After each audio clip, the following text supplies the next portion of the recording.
دي شكلها طرية وهشة من جوه، مفروكة ومليانة جبنة.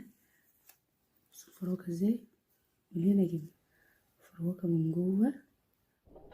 هنجيب بولة نحط فيها كوباية من اللبن، معلقة من الخميرة، معلقتين من السكر، ونحط فيها ربع كوباية من السمن، وبعد كده هنحط فيها معلقتين من الصلصة ونفضل نقلبهم كويس جدا. هنحط فيها 4 كوبايات من الدقيق ونفضل نعجنهم بايدينا، او لو عندنا عجينة هيبقى افضل.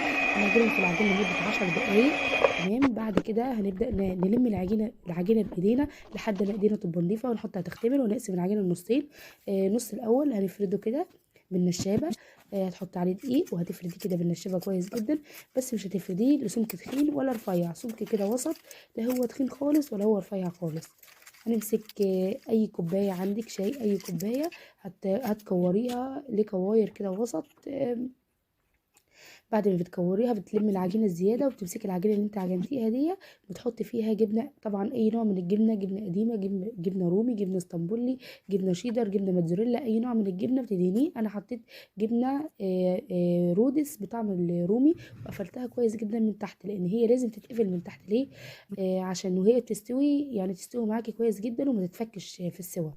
تمام. هنا جوزي كان بيساعدني. طبعا قفل كل العجينة وحط جواها الجبنة. دهناها. حطيت صفارة بيضة، وحطيت فانيليا، وحطيت معلقتين من اللبن، ودهنتها عشان يبقى لونها كده ذهبي وروعة. بعد كده حطيناها في الفرن تستوي لمدة 10 دقايق، وفتحناها كده، كانت هشة وكانت لذيذة وكانت جميلة وكانت روعة ومقرمشة كده من بره. يلا بسرعة قومي اعمليها في جو الشتا دوا.